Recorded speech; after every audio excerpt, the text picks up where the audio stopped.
Okay, so it is Twitter Tuesday. Welcome to the Leader Smith podcast. In a world of incompetent bosses, micromanagers, and petty tyrants, you are listening to The Leader Smith. Now, here is your host, Darren Gerdes. Okay, so last Tuesday I tried something new. I called it Twitter Tuesday. I just went on Twitter and looked for hashtag leadership and just started searching quotes and most of it was nonsense. A lot of it was like people trying to sell their seminar or hey, read this article, hashtag leadership or something along those lines. But I found with some effort, I found a number of really good quotes and things to consider. And so I asked you if there would be if you have any feedback, let me know if this is a good or bad idea. I did not get any negative feedback about it, so I'm proceeding with Twitter Tuesday, and we'll just make this a regular feature. Okay, so first, Twitter Tuesday. Here's our first one. This is from Jerry McCann at The Merry Monk. He said this, and oh, by the way, there seemed to be kind of a theme of things that have been said, and a lot have to do with what's going on in society rather than just in the organization. Some are both clearly, but they tend to have a little bit more of that flavor. Okay, Jerry McCann at the Merry_Monk.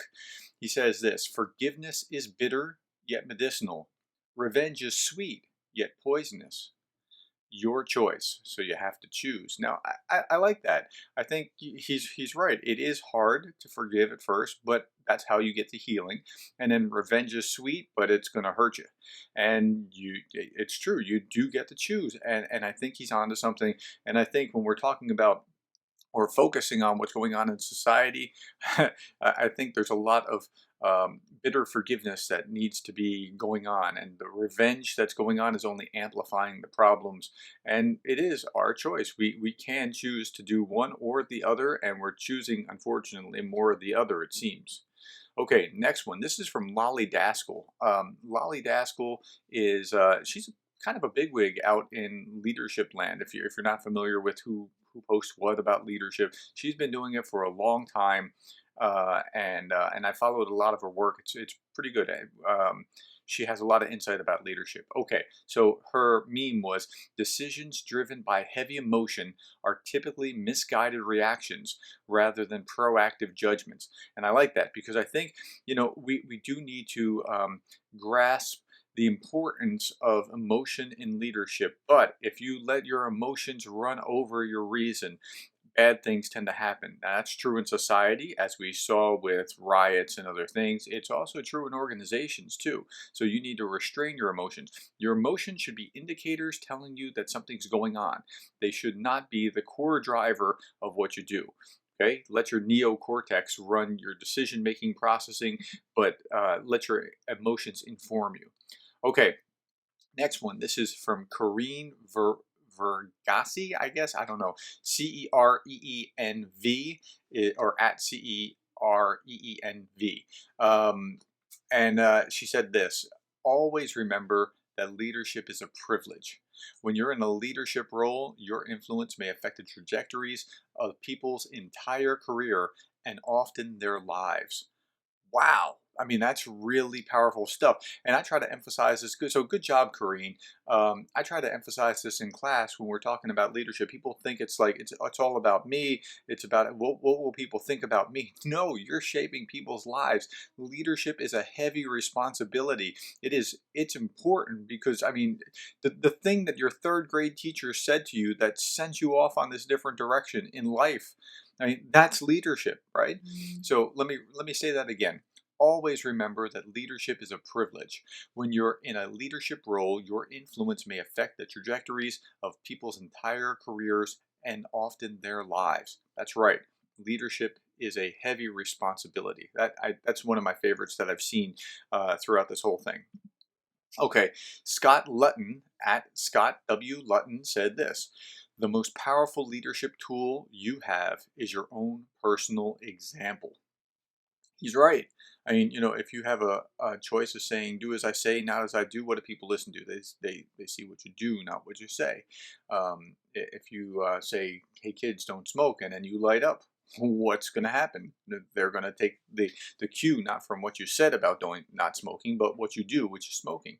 Same thing works in organizations. The most powerful leadership tool that you have is your own personal example. And so if you are saying cut costs, cut costs, cut costs, but then you're spending like a drunken sailor, people are paying attention to your spending like a drunken sailor, not by your cost cutting decree. Okay, next, this is by Supply Chain Queen at Supply CHN Queen. Okay, she says, don't let blind people proofread your vision. Follow your North Star. And at first I dismissed that quote, and then I went, whoa, wait a minute. There's something very right about that. Don't let blind people proofread your vision. Okay, so you have a vision, you know where you're going, you know where you're trying to go. Remember, we gave this another example of a great quote about vision the other day, last Tuesday. We were talking about this, came from Warren Bennis, and he said, leaders are people who believe so passionately that they can seduce other people into sharing their dream. Okay, so that's what leadership is. That's what vision is properly. Okay, you believe in it so much that you're seducing people into that vision. I mean, it becomes something that we're all on board with because your passion. Now, she says, don't let blind people proofread your vision. What does that mean? Blind people proofread your vision. Well, if they can't see it and they're trying to edit it, they're trying to change it, but they don't get, yeah, I mean, there's something really right about that. So you gotta be aware, and you know, if the thing is right, it's right. It doesn't matter if they don't subscribe to it or not. If it's the right thing, follow your North Star. And I use that North Star example in class too, because I use that more than let's have a plan or let's have a vision. I say, well, what's a North Star? Like the organization's, and I'm talking about the organizational mission or the department's mission. That's the North Star. We can follow it, and we can follow it independently. As long as we know what the North Star is, we can follow that independently, even if you don't know or I don't know certain aspects or details, or we're starting from different places. We can follow that North Star. Okay, so that was good work. Next, Beck West. This is the Beck West, or at the Beck West. He said this: if you wish to know what a man is, place him in authority. And he just listed that as a proverb. That's very similar to Lincoln's quote, that a lot of people can withstand adversity, but they have a very difficult. If you want to test a man's character, you have to give him power. Very similar. So I'm giving that an honorable mention. Um, the next one, I grabbed the picture because it was a picture on Twitter, but it did not have. I didn't grab the name from who it came, but the quote was this, and it was at www.leadingtomorrow.org. It said this: successful leaders know the issue is not prioritizing your schedule, but rather scheduling your priorities. And it said unknown. Well, that sounds a lot like Covey talking about, it's not about jamming more stuff into your schedule. It's about making the important things get into your schedule first. And so I think there's a real kernel of truth here. Anybody dealing with productivity or trying to figure out how to get more into your day, it's really not about just trying to do everything. It's about trying to do the important things and letting the other things fall away. But, I found it to be really interesting during the COVID crisis here, over the last however many months, when everything shut down. And now in my world, I'm teaching in school, right? So as a professor, I went from teaching in my classroom, went to spring break, and then we came back. Sorry, school shut down. You're teaching everything online. Okay, I can convert, but beyond the teaching online, all these activities that we did just kind of evaporated. Like this meeting was canceled, that meeting was canceled, this gathering for that, or this conference for that. All these things, like it was like 90% of what we did, we didn't have to do. Um, and some of it was valuable, and then some of it was people just trying to justify their existence or something by having this event in order to justify that they do something. Or it was really interesting. So, but the real priority was that interaction with students. So when you prioritize that most important thing, there's room left for the other things, and then you have to figure out if those things are even still valuable. Okay, anyway, I'm digressing. I'm just going on with that story, but I think that it was instructional to me to see like all the things that we did that we don't really have to do. We just kind of do. And it would be wise for you to think back through that and think about whether you need to be doing everything that you're doing, and just it's like zero based budget what everything that you do, and just like, do we need to do this, do we need, and if you say you need to do it, is it just because we've always done it, or is it something that you could probably do without? And if you could do without it, why don't you try it, see what happens. Okay, let me go on to the next one.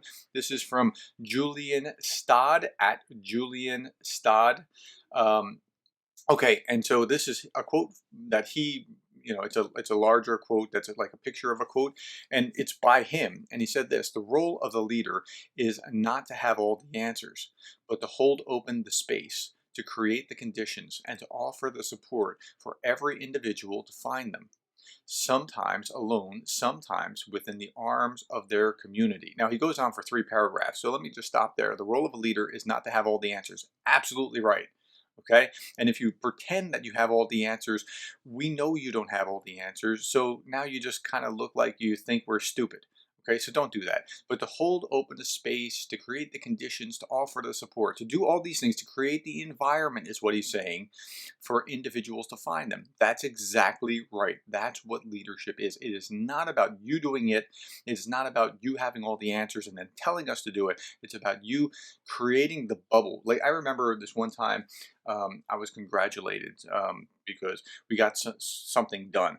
And I said, well, it's really not me. If anything, I was just like, what was the Fantastic Four, Plastic Man, or Mr. Fantastic, or whatever his name was, that just, he was plastic and he could create like a huge bubble around something. I said, that's what I did. Right. That's all I did. And then the person that was responsible for it actually got it done. But that's because I protected it. That's it. That's the way that you should be thinking about it. Okay. Paragraph 2. Our power as a leader is held less in our immediate ability to influence the system, more in our ability to empower others. That's exactly right. It's not about I, the leader, am doing this, but you're creating these conditions for others to be able to function. It's kind of like the difference between the way that Republicans talk about the economy and Democrats talk about the economy. Democrats talk about, I'm going to bring jobs. No, no. Republicans, if they're smart, talk about how they have to they have to create or prune regulations in order for jobs to come. More often than not, if they know what they're doing and they're talking about from business perspective, you need to have an environment that's okay for growth. That's what he's talking about. It's not that you're going to do a thing. You taking the credit's not going to help anything. You trying to make jobs isn't really going to help anything. But if you create an environment where those jobs can take root and grow, that is awesome. Okay, so just by way of analogy, that's very similar. Okay, next paragraph. But this ability comes at a cost. We must be humble enough to listen, willing enough to learn, and safe enough to entrust our reputation to our teams. That's right. I mean, again, you have to be humble. You have to listen. You have to be safe. All those things are requisite to create that environment in order for leadership to grow. And so, Julian Stodd, you are kicking butt and taking names. That is a great, great quote. And I'm very, very proud of what you put together there. You would get an A+ if you were in my class. Okay, next one. This comes from Steve Jobs. It's a quote that ML all in at ML underscore all in. That's a tricky name, isn't it? They posted this. It's a quote from Steve Jobs, and I really just don't like Steve Jobs generally. Like, he did some amazing things, but he was kind of a tyrant. Nonetheless, this is a correct quote. This is one of those do as I say, not as I do. He did differently, but what he's saying is right. Management is about persuading people to do things that they do not want to do, while leadership is about inspiring people to do things they never thought that they could. Now that's right, exactly right. Like I said, he's a tyrant. When you read biographies of Steve Jobs, I would not want to have worked for him. But his quote is spot on. Leadership is about inspiring people to do things that they didn't think that they could do. You so believe in them that they live up to things that were beyond what they even thought that they could do. That's awesome. So it's a great quote. And I'll leave my commentary on Jobs alone because I keep poisoning the well of when I'm trying to highlight the positive leadership things. Okay, here's the last one. This is the 10th and last for this session. This comes from Steve Keating at Lead Today.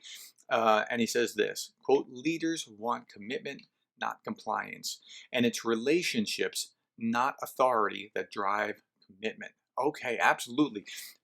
Relationships, not authority, that drives commitment. He's got it exactly right. You can either try to get commitment, and I talk about this in class. You can either have control or commitment. You can't necessarily have both, at least not in the same way. Like if you're trying to like micromanage, have control, make sure that everything's going exactly the way that you want, you drive out commitment.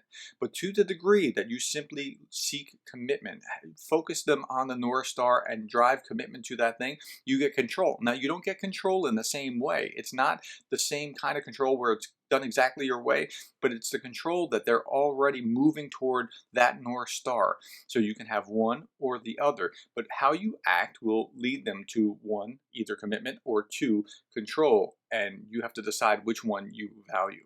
Okay. That's all that I have for today. These are some great quotes. I hope it gives you some food for thought. Thank you for your time and attention, and I hope that helps you become the kind of leader that you would want to follow.